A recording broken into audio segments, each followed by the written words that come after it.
Hello guys, तो आज की इस वीडियो में मैं पहली बार अपनी कंपनी में जाके एक वीडियो शूट कर रहा हूँ और मेरे साथ एक सर हैं जो कि पावर प्लांट में यहीं पर हमारी फैक्ट्री क्या कंपनी में काम करते हैं। तो थोड़ा बहुत एक तरीके से मैं जॉब लाइफ क्या रहती है उससे रिलेटेड इनसे क्वेश्चन पूछूंगा, मतलब बताएंगे, अपनी एक्सपीरियंस शेयर करेंगे ताकि आपको आगे चल के पता चल सके कि जो भी कोर ब्रांच वाले स्टूडेंट होते हैं उनको कैसा कुछ फील होता है, जॉब लाइफ क्या रहती है, वर्किंग टाइम, ये सब आइडिया लग सके। ठीक है, तो सबसे पहले तो आप सर कितने टाइम से यहाँ पे काम कर रहे हैं वो बताइए। तकरीबन मुझे हो गए पावर प्लांट इंडस्ट्री में लगभग हो गए मुझे 8-9 साल।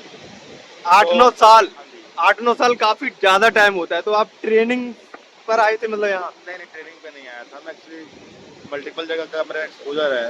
मैं फॉरेन में भी काम किया, अब्रॉड में भी काम फॉरेन किया। में? हाँ, कहाँ? फॉरेन में टर्की, अफ्रीका, जॉर्डन, इंडोनेशिया, तो बहुत सारे प्रोजेक्ट हमने करे। सबसे पहली बात इससे ये क्लियर होती है कि ऐसा नहीं कि जो भी मैकेनिकल वाले या फिर कोर ब्रांच वाले स्टूडेंट होते हैं वो यही रहते हैं, उनको भी ऑप्शन मिलता है फॉरेन में जाने का। ठीक है, तो 8 साल सर को हो चुके हैं। अब हम पूछेंगे इनसे कि जॉब लाइफ जो सबसे बेस्ट क्वेश्चन होता है स्टूडेंट्स का, तो जॉब लाइफ बताइए, मतलब वर्किंग टाइम कैसे, कल्चर है क्या, पूरे दिन काम करना क्या, ये सब कुछ। देखो भाई, प्राइवेट इंडस्ट्री जो है यहाँ पे सरल बहुत ही टफ है, आज के डेट में बहुत ही ज़्यादा टफ है और हर इंडस्ट्री का यही हाल है। सो आपको हमेशा अपग्रेड होना पड़ेगा, हमेशा आपको एक्टिव होना पड़ेगा, टाइम देना पड़ेगा प्लांट में। ऐसा नहीं है कि यहाँ पे 8 घंटे में काम चल जाएगा, राइट। तो मेन बात ये है। अच्छा, पैसे का क्या सीन है, ग्रोथ, सैलरी ग्रोथ, ये सब? ग्रोथ में मतलब ये है कि आपको कोई फिक्स टर्म नहीं है ग्रोथ में। आप चाहो तो हर 2 साल पे स्विच करके अपना पैकेज बढ़ाओ, पैकेज इंक्रीज करो, ऐसा कुछ नहीं है। ग्रोथ डिपेंड ऑन यू, है ना। तो सैलरी लगभग मतलब स्टार्टिंग में अगर कोई 20,000 से स्टार्ट हुआ है, हाँ। तो 5 साल के अंदर एवरेज स्टूडेंट कितने तक पहुंच सकता है? वो देखो, अब आपके ऊपर डिपेंड करता है बेसिकली, है ना। आप जो भी स्टूडेंट हैं, आपका कैलिबर क्या है। नहीं, एवरेज स्टूडेंट माने मतलब जो ना कोई ज़्यादा तीरंदाज और ना कोई ज़्यादा बिल्कुल गिरा हुआ। जैसे मान लो आदमी जब पैकेज पे आता है 3-4 लाख के पैकेज पे आता है, ट्रेनिंग में आता है, तो साल का पैकेज जो है, तो वो 5 साल में तकरीबन हर साल का आप जोड़ लो तो लगभग 7-8 लाख के आसपास पहुँच जाएगा। अच्छा, तकरीबन। तो मेरा एक और क्वेश्चन है कि अगर कोई प्राइवेट को प्रेफर दे बीटेक के बाद, या फिर गवर्नमेंट के लिए थोड़ा बहुत टाइम देना चाहिए उसे? हाँ, बिल्कुल देना चाहिए यार। देखो, जब तक एज है तो आप अपने ड्रीम को फॉलो करो भाई, पैशन जिसको बोलते हैं, है ना। तो अपने ड्रीम, आपका जो ड्रीम है, जो गवर्नमेंट को पहली प्रायोरिटी। हाँ, पहले मेरा भी यही था। हाँ। लेकिन मैं कभी किया नहीं, कर नहीं पाया, क्योंकि इंडस्ट्री में आने के बाद मन ने किया नहीं। एक बार पैसा कमाने लगता है तो तुम्हें मन करता नहीं आदमी का। अच्छा, एक और सबसे बेस्ट मतलब अच्छा खासा क्वेश्चन। पहले तो ये देखो, पीछे कूलिंग टावर है, इधर की तरफ बॉयलर वगैरह पूरा लगा हुआ है।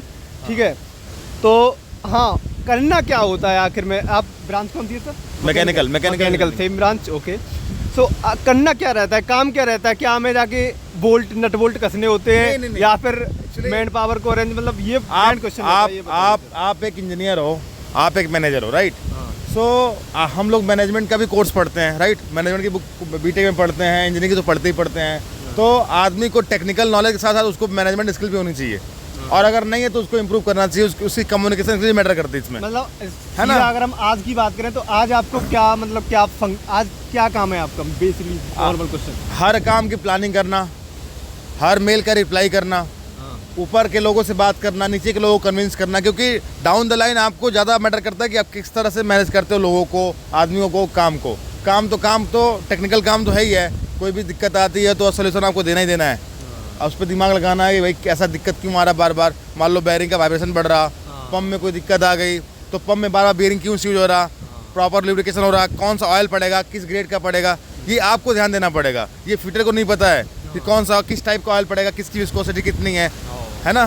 तो बहुत सारी चीज़ें आपको ध्यान रखनी पड़ती है कि हाँ, इस पंप के लिए, इस पंप की सेफ्टी के लिए, वर्किंग के लिए क्या क्या चीज़ें आपको ज़रूरत है, बेसिक नीड क्या है। तो ये इंजीनियर का बेसिकली काम होता है। तो ये हो गया टेक्निकल। अब उस काम को मैनेज कैसे करना है, कुछ दिक्कत समस्या आई रनिंग प्लांट में, तो किस तरह से आप उस समस्याओं को सॉर्ट आउट करते हो, कितने कम टाइम में टैकल करते हो, कितनी मैन पावर को यूज़ करते हो। तो मैनेजमेंट ये भी देखती है, जिससे आपकी ग्रोथ, जिसको बोलते हैं ग्रोथ रेट देखना, इस लड़के का इतने कम एक्सपोजर में, इतने कम एक्सपीरियंस में कितना ग्रोथ रेट है ना। तो सब कुछ यहाँ पर एक इंजीनियर को करना होता है। वो हो गया आपकी मैन पावर को भी अरेंज करना है, आदमियों को भी देखना होता है, कंप्यूटर का भी काम है, ईमेल भी सेंड करनी है, बॉस को काम भी बताना है क्या काम हुआ, एक चीज है, वेंडर से फॉलो अप भी करना है, मटेरियल का, आपको मटेरियल की प्लानिंग करनी है, मैन पावर की प्लानिंग करनी है, तो काफ़ी ज़्यादा इन्फॉर्मेशन सर ने यहाँ पर बता दी है इस वीडियो में, इतना ही। और सर को धन्यवाद, इतना ज़्यादा मतलब हेल्प की वीडियो बनाने में, थैंक यू।